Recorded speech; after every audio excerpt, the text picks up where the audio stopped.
आप सभी भाई एवं बहनों का स्वागत है एक और महत्वपूर्ण वीडियो में। इस वीडियो में बात करने वाला हूँ बेसिकली आज ई कल्याण स्कॉलरशिप के बारे में। ई कल्याण छात्रवृत्ति जो आपको झारखंड सरकार मुहैया कराती है, चाहे आप 10th क्लास के बाद में किसी भी क्षेत्र में स्टडी कर रहे हो, हायर स्टडी जैसे पॉलिटेक्निक हो गया, बीटेक हो गया, ग्रेजुएशन हो गया, बीएड हो गया, इंटरमीडिएट हो गया, किसी भी चीज़ में अगर आप हायर स्टडीज़ कर रहे हो तो झारखंड सरकार आपको स्कॉलरशिप मुहैया कराती है, जिसके लिए आपको वहाँ पे एक आवेदन देना पड़ता। और आवेदन की क्या प्रक्रिया है, किस किस दस्तावेज को, किस किस डॉक्यूमेंट्स को आपको लेकर सही से अप्लाई करना है, तभी दी जाएगी। क्योंकि कहीं एक भी मिस्टेक आपसे होगी उसके बाद में फिर वो आपको अमाउंट जो मिलता है वो नहीं मिलेगा, और आगे की पढ़ाई में आपको आर्थिक सहायता सरकार की ओर से नहीं मिलेगी, केवल और केवल आपकी गलती से। इसलिए उस गलती को आप ना करें, उसके लिए मैं इस वीडियो को बना रहा हूँ, समझा रहा हूँ। तो चलिए इस वीडियो में आगे बढ़ते हैं। और जितने लोग भी नए हैं चैनल पे, चैनल को सब्सक्राइब कर दीजिए, ताकि मैं बहुत जल्द किस किस तरह अप्लाई कर सकते हो वो भी मैं बताऊंगा। आज मैं केवल बात करूंगा किस किस बातों को ध्यान रखते हुए, किस किस डॉक्यूमेंट्स को आपको सही से रखना, उस पर बात करूंगा। फिर आगे बताऊंगा किस किस तरह से आप अप्लाई कर सकते हो, क्या प्रोसेस से पैसा मिलता है और कितना मिलता है, कब तक मिलता है, वो सभी चीज़ मैं आगे बात करूंगा। ये पहला स्टार्ट कर रहे हैं स्कॉलरशिप में 2020-21 के बारे में, सॉरी 21-22 के बारे में, क्योंकि मैंने पिछले वर्ष 20-21 के बारे में काफ़ी वीडियोस बना के पहले रख चुकी है। आप चाहे तो वहाँ से भी कुछ आइडिया प्राप्त कर सकते हो। तो जो भी लोग भी नए आए हैं वो लोग चैनल को सब्सक्राइब कर दीजिए, ताकि एक सपोर्ट मिलती रहे आपकी ओर से। चलिए इस वीडियो को शुरू करते हैं। तो देखिए, काफ़ी लोगों को कन्फ्यूजन कि जो नोटिस अभी आया है ना वो किस सेशन के लिए है। तो जो नोटिस अभी आया वो 2021-22 के सेशन के लिए। मैं बीएड के बारे में बात नहीं कर रहा हूँ, मैं केवल यहाँ बात कर रहा हूँ जो नया आया है अभी उसके बारे में। क्योंकि बीएड वाला को क्या है कि 20-21 वाले को ही रिन्यू के लिए ऑप्शन दिया गया है। अब बाकी एक नया नोटिस भी निकला है जो 21-22 के लिए है। इसमें कौन कौन लोग एलिजिबल होंगे, क्योंकि बहुत सारे बच्चे यहाँ थर्ड ईयर से भी होंगे, सेकेंड ईयर से भी होंगे। सेमेस्टर बात नहीं कर रहा हूँ, मैं ईयरली बोल रहा हूँ। फर्स्ट ईयर से भी होंगे।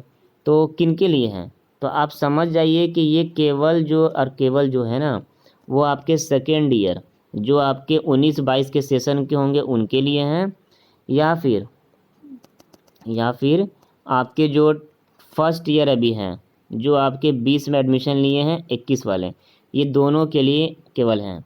इसके अलावा जो लोग भी अभी पढ़ रहे हैं 18-21 वाले बैच में, उनके लिए ये चीज़ नहीं, उनके लिए ख़त्म हो चुका, क्योंकि वो उनको स्कॉलरशिप 20-21 में मिल चुका था, इसलिए ये उनके लिए नहीं है। केवल और केवल 19-22 सेशन हो सकते हैं, 20 और 23 सेशन के हो सकते हैं, ये इनके लिए हैं। तो चलिए अब बात करते हैं किस किस स्टेप्स को आपको समझना है। तो सबसे पहले आपको अपना झारखंड का रेसिडेंट होना चाहिए। मैं एक ऑफिशियल नोटिस आपको दिखा दूंगा वो लास्ट में इसी वीडियो में। दूसरा, आपके पास कास्ट सर्टिफिकेट होना चाहिए, जनरल वालों को नहीं मिलता है। तो आप समझ जाइए कि जनरल अगर हैं तो आपको किस तरह पढ़ना वो सरकार समझिए और आप समझिए, क्योंकि आप मेरे वीडियो में मत बोलिएगा कि क्यों नहीं मिलता, क्योंकि नहीं मिलता तो नहीं मिलता है। इसके लिए आप आवाज़ बनिए। मैंने काफ़ी बार इसके लिए ट्यूट किया है, मेरा डिस्क्रिप्शन में ट्विटर आईडी दिया होगा, जाइए जाकर देख सकते हैं कि मैंने इसके लिए कितना बार ट्यूट किया है। तो आप भी मेरे साथ में इसके लिए आवाज़ बन सकते हैं। अब बात करते हैं कि कास्ट में क्या क्या होना चाहिए। कास्ट में आप चाहे तो BC1, BC2, जो दोनों OBC के अंतर्गत में आता है, SC या ST, अगर ये आप हो तो आपको स्कॉलरशिप दी जाएगी। तो पहला मैंने बताया कि रेसिडेंट होना चाहिए, ठीक है। दूसरा मैंने बोला कास्ट होना चाहिए, और तीसरा सबसे बड़ा फैक्टर है इनकम का, इनकम सर्टिफिकेट। अब काफ़ी बच्चों को ये कन्फ्यूजन होता है कि इनकम सर्टिफिकेट किसका चाहिए। तो कभी भी आपसे नहीं मांगा जाए, क्योंकि आप स्टूडेंट हो, तो स्टूडेंट का तो नहीं मांगा जाता है, ये चीज़ याद रखना। आपका नहीं, आपके जो गार्जियन हैं उनका। गार्जियन मतलब या तो मम्मी या पापा या फिर जो भी है उनका क्या इनकम है उस पर दी जाती हैं। तो उनका इनकम 1.5 लाख से कम होना चाहिए, 1.5 लाख से लेस देन होना चाहिए, तभी दी जाएगी। तो जो लोग भी अगर कोई लोग बनवाए होंगे 2020-21 में अपना कास्ट, रेसिडेंट और इनकम सोच रहे हैं इस बार भी हम काम करवा लेंगे, तो ऐसा नहीं होगा। आपको फ्रेश बनवाना होगा, जो 6 मंथ के अंतर्गत होना चाहिए, 6 महीना। अगर आप अप्लाई कर रहे हो 1 सितंबर को, 1 सितंबर को, तो आपके पास जो इसको होना चाहिए वो लगभग 1 मार्च से 31 अगस्त के बीच का होना चाहिए डॉक्यूमेंट्स बना बनाया हुआ। तो जो लोग भी अभी तक आपका पहले का है आप दोबारा से रिन्यूअल करवा लीजिए प्रज्ञा केंद्र या फिर साइबर कैफ़े में जाकर रिन्यूअल, या जो लोग का पास नहीं बना हुआ है वो लोग अप्लाई कर दीजिए, न्यू अप्लाई कर दीजिए, ताकि आपका जो बन कर आएगा तभी आप अप्लाई कीजिएगा। अब समझते किस किस स्टेप्स को फॉलो करते हुए। सबसे पहले ना आपका जो डॉक्यूमेंट्स मैंने बताया है ये सब आपके पास होना चाहिए, रेसिडेंट, कास्ट और आपका इनकम, ठीक है। ये तो जो चीज़ आपको सर अप्लाई करके बनवाना पड़ता। दूसरी चीज़ आपको होना चाहिए क्या, कॉलेज के द्वारा 2 चीज़। पहला बोनाफाइड सर्टिफिकेट जो कॉलेज लिखित पे देता है कि आप उसके पास इस कास्ट से एडमिशन लिए थे और इसी तरह से आप पढ़ रहे, आपको ये एडमिशन नंबर या रजिस्ट्रेशन नंबर वो लिखित पे देता है आपको साइन करके। कितना रुपीज़ आपको वहाँ लिया जाता है, एग्जामिनेशन फ़ी या सब चीज़ जितना भी लगता है, डेवलपमेंट एग्जामिनेशन सब वो लिख के कागज़ में देता है, उसी को बोलते हैं बोनाफाइड सर्टिफिकेट। दूसरी चीज़ जो कॉलेज देता है वो देता है आपका प्रीवियस मार्कशीट। अब प्रीवियस मार्कशीट क्या हुआ, तो प्रीवियस मार्कशीट अगर जो बच्चे 2019-22 के होंगे ना, तो वो अभी नॉर्मली से बात है कि 4th सेमेस्टर में होंगे, इनका प्रीवियस क्या हुआ, 3rd सेमेस्टर हुआ, ठीक है। जो बच्चे यहाँ पर पढ़ रहे होंगे 20-23 सेशन में, वो अभी 2nd सेमेस्टर में होंगे, उनका प्रीवियस 1st सेमेस्टर का सर्टिफिकेट मार्कशीट। अब बोलिएगा कि मेरे कॉलेज में रिजल्ट दिया ही नहीं किया 1st का और 3rd का, या फिर जो रिजल्ट दिया गया आप देखे होंगे रिजल्ट आपको इस तरह मिलता है, आराम से आपका भी रहेगा, आपके मित्र का भी रहेगा, उनके मित्र का भी रहेगा, सबका रहता है। तो ये रिजल्ट जो है वो आपको दे दिया जाता है, मगर रियलिटी में ये रिजल्ट नहीं होता, एक प्रोविज़नल सर्टिफिकेट होता है। जो लोग भी स्कॉलरशिप अप्लाई करते हैं उन्हें उनके कॉलेज वाला इस चीज़ को मुहैया करवाते हैं। चाहे पूरे कॉलेज में रिजल्ट अगर नहीं भी दिया गया होगा तब भी वो आपको एक प्रोविज़नल सर्टिफिकेट देंगे जिसमें आपका केवल और केवल आपका रिजल्ट लिखा हुआ रहेगा यहाँ पे। तो ये चीज़ आपको दिया जाएगा। अब जब आप स्कॉलरशिप के लिए वहाँ आवेदन देंगे तो अपने कॉलेज में लेटर लिख के दीजिएगा कि हमको स्कॉलरशिप चाहिए, हमको बोनाफाइड सर्टिफिकेट दीजिए और प्रीवियस सेमेस्टर का हमको रिजल्ट दीजिए, तो वो आपको दे देंगे। उसके बाद में आपका जो बैंक खाता होना चाहिए, ये क्या, बैंक अकाउंट, तो बैंक अकाउंट ये आपका होना चाहिए, केवल और केवल आपका सेल्फ होना चाहिए, ये गार्जियन का नहीं चलेगा, ये आपका होना चाहिए। अब कुछ लोग पूछेंगे मेरा इस बैंक में है, उस बैंक में है, कोई भी बैंक में रहें, बस भारत सरकार द्वारा मान्यता प्राप्त बैंक रहेगा, आपको पैसा आएगा, ठीक है। अब आप बोलिएगा गूगल पे या फ़ोनपे, तो वो एक तरह का गूगल पे और फ़ोनपे ये बैंक नहीं होता, ये एप्लीकेशन होता है जो ट्रांजेक्शन करवाता है ऑनलाइन के माध्यम से। बैंक अकाउंट होना चाहिए और आपका बैंक अकाउंट जो होगा ना वो आपके आधार कार्ड से, बैंक अकाउंट जो है वो आपके आधार कार्ड से लिंक होना चाहिए। अगर लिंक नहीं है तो फिर पैसा, हर चीज़ अप्लाई हो जाएगा मगर पैसा अकाउंट में नहीं आएगा। तो अभी से गांठ बांध लीजिए कि हमको अपना बैंक अकाउंट को आधार कार्ड से लिंक करवा लेना है। अब आधार कार्ड से लिंक करवाने के समय में हो सके आपका बैंक वाला बोलेगा आपका पैन कार्ड कहाँ है, जो भी मांगेगा, बैंक का प्रॉब्लम वो बैंक से आप समझिएगा, मगर आप करवा लीजिएगा, ठीक है। अब किस किस स्टेप में फॉलो किया जाता है स्टेप्स कुछ, क्योंकि काफ़ी लोग बोलेंगे, क्योंकि कुछ लोग नए हैं, जो लोग नए आए हैं वो लोग को मालूम नहीं कि किस स्टेप में फॉलो किया जाता है, किस तरह अप्लाई किया जाता है, कहाँ से अप्लाई किया जाता है, वो लोग पूछेंगे। कुछ लोग जो होंगे पहले से उनको रिन्यूअल करवाना होगा, वो फ्रेश नहीं कर सकता। अगर कुछ लोग पहले ले चुके हैं अपने 1st ईयर में, जो अभी 2nd ईयर में हैं, तो उनको रिन्यूअल करवाना होगा, दोबारा से वो फ्रेश अप्लाई करेंगे तो फ्रेश अप्लाई नहीं होगा और उनके लिए रिन्यूअल ऑप्शन ही बेस्ट ऑप्शन होगा।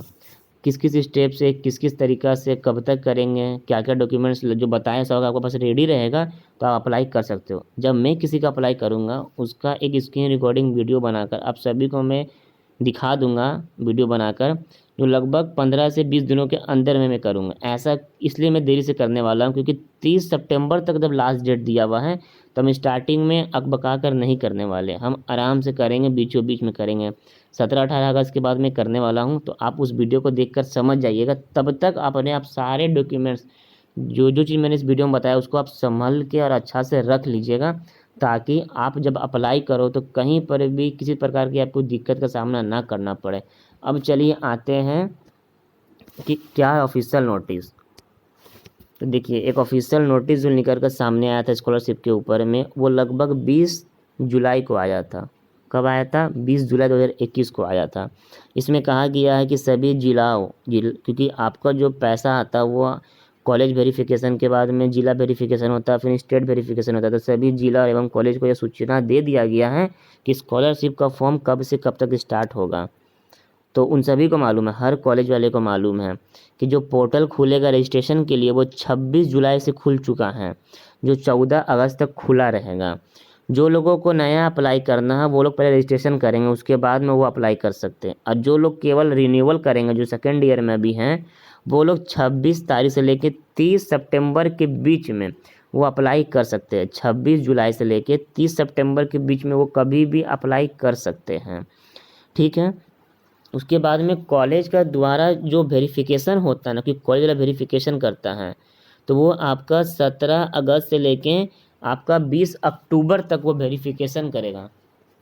वेरिफिकेशन मतलब कि आपका सारा डॉक्यूमेंट सही है कि नहीं, क्योंकि जो जो चीज़ आप अपलोड कीजिएगा ऑनलाइन आवेदन करने समय, वो सारा डॉक्यूमेंट्स आपके कॉलेज वाले आपसे मांगेंगे कि आप हमें ला कर दीजिए, क्योंकि कॉलेज वाला का काम होता है कि वो वेरिफिकेशन करेगा बैठकर।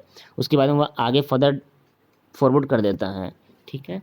और डॉक्यूमेंट्स जो जो मैंने बताया वही डॉक्यूमेंट्स यहाँ लग रहा है, क्योंकि यहाँ साफ साफ लिखा हुआ है क्या क्या लग रहा है। पहला देखिएगा तो आपको यहाँ लिखा हुआ है income certificate, caste certificate, resident certificate, bonafide certificate और आपका प्रीवियस मार्कशीट। ये 4-5 चीज़ आपको जो लगने वाला। इसके अलावा आपका मोबाइल नंबर, आपका रजिस्ट्रेशन के लिए ईमेल आईडी होना चाहिए, आपका फ़ोटो जो होना चाहिए वो 150 KB का होना चाहिए, आपका सिग्नेचर होना चाहिए। जो अप्लाई करोगे उसके बाद में एक फॉर्म निकलता है, उस पर सिग्नेचर का दोबारा अपलोड करना पड़ता है। आपका अकाउंट नंबर होना चाहिए, IFSC कोड के साथ में होना चाहिए, जो आधार कार्ड से लिंक करेगा। क्या लिखा हुआ? आधार इनेबल DBT के द्वारा मान्यता प्राप्त होना चाहिए। तो जो चीज़ों मैंने बताया उस चीज़ के बारे में लिखा हुआ है। कहाँ से अप्लाई होगा? अगर आपको खुद से अप्लाई करना है हमसे पहले, तो आपका वेबसाइट का जो है, वेबसाइट का लिंक मैं डिस्क्रिप्शन में दे देता हूँ। अब वहाँ पर जाकर क्लिक करके आवेदन कर सकते हो। हेल्पलाइन नंबर भी यहाँ काफ़ी सारा दिया गया है, ईमेल आईडी भी दिया गया है। इस ईमेल आईडी पर आप बात करके अपने कंप्लेंट को लिखवा सकते हो सके आप अप्लाई कर रहे हो कुछ मिस्टेक्स हो गया होगा, क्योंकि जब मैं बताऊँगा तो काफ़ी का उस समय मिस्टेक हो चुका होगा। उसके बाद ना हम कुछ कर सकते हैं आपके लिए, ना आप कुछ कर सकते हो अपने लिए, जब तक पूरा आवेदन कंप्लीट ना हो जाए सभी लोगों का। पिछले वर्ष भी काफ़ी लोगों का दिक्कत का सामना करना पड़ा था, कुछ का पैसा आया था, कुछ का नहीं आया था। जो मेरे संपर्क में थे उन्होंने हमसे रिक्वेस्ट किया, उनके ऊपर मैंने काफ़ी वीडियोस बनाई थी, उस वीडियोस को मैंने चलवाया भी था। उसके बाद उन सभी को पैसा मिलना स्टार्ट हो गया और मिला। बाद में उन्होंने मुझे जानकारी दी कि हाँ उनको पैसा मिल चुका है। इस कारण से मैं यही बोलूँगा कि कॉलेज से बोनाफाइड ले लीजिए, रेसिडेंट इनकम कास्ट बनवा लीजिए, ईमेल आईडी बैंक का काम करवा लीजिए। उसके बाद थोड़ा सा इंतज़ार कर लीजिए कि जब मैं वीडियो बना दूंगा आप भी आराम से अप्लाई कर देना। उसके बाद पैसा बिल्कुल भी आप तक पहुंच जाएगी। उसके बाद में उस पैसा का आप सही यूज करके अपने पढ़ाई को बरकरार रखिएगा। बहुत बहुत धन्यवाद इस वीडियो को देखने के लिए। मिलते हैं अगले वीडियो में। और अगले वीडियो जो मेरा किस टॉपिक पर होगा मैं बता देता हूँ अभी। अगले वीडियो जो लोग भी अभी लास्ट तक देखेंगे उन्हें ही मालूम चल पाएगा कि मेरा अगला वीडियो क्या होने वाला। अगला वीडियो मेरा पॉलिटेक्निक के ऊपर होगा, पॉलिटेक्निक 2021। और उसी वीडियो में टॉपिक एक और टॉपिक होगा D2D। इस दोनों के बारे में जानकारी दूंगा, कब तक फॉर्म आएगा, किस तरह फॉर्म फिलअप करना, क्योंकि मेरा अभी कुछ दिनों का जो काम होगा वो केवल पॉलिटेक्निक 2021 के ऊपर होगा, D2D के ऊपर होगा, ई कल्याण के ऊपर में होगा। केवल इस सब चीज़ के ऊपर मेरा काम होने वाला, क्योंकि सेकेंड फोर्थ सेमेस्टर के बारे में मैंने जो बता चुका हूँ कि अगर परीक्षा होगी, अगर परीक्षा होती है, चाहे जितना परसेंट भी चांस हो, 50-50% चांस हो या फिर 90-10% का चांस हो, जो भी हो, अगर होगी तो ये ज़्यादा चांस है कि 99.9% चांस है। अगर होती है तो क्या असाइनमेंट बेस्ड, अगर होती है तो मैं डायरेक्टली ये तो नहीं बोलने वाला हूँ कि आप प्रमोट हो। भगवान ना करे अगर ना हो पाए तो बाद में फिर आप ये बोलिएगा कि नन्ही एजुकेशन के कुंदन भैया जो थे उनके कहने पे मैंने पढ़ा नहीं, ये नहीं कर पाया, वो नहीं कर पाया। इस कारण से मैं ये नहीं बोलने वाला। मैं हमेशा अगर मुझे सूचना भी मिल जाएगा ना, अभी इसी वक्त मिल जाएगा कि ये है ऑफिशियल नोटिस जिसको कल पब्लिश करने वाले हम लोग कॉलेज को, तो मैं तब भी नहीं बोलूँगा कि आप प्रमोट हो, आप पढ़ो। मैं ये चाहता हूँ। इससे आगे मैं कुछ नहीं कहूँगा सेकंड फोर्थ के ऊपर। जब ऑफिशियल नोटिस आएगा मैं दोबारा से वीडियो बनाकर अपलोड कर दूँगा कि क्या है ऑफिशियल नोटिस में लिखा हुआ। बस बाकी चैनल को सब्सक्राइब कीजिए ताकि बहुत जल्द आपसे हम लाइव जुड़ सके और आपके हर एक प्रश्न, हर एक डाउट्स के ऊपर मैं डिस्कस कर सकूँ, आपसे बात कर सकूँ। बहुत बहुत धन्यवाद इस वीडियो देखने के लिए। जय हिंद, जय भारत।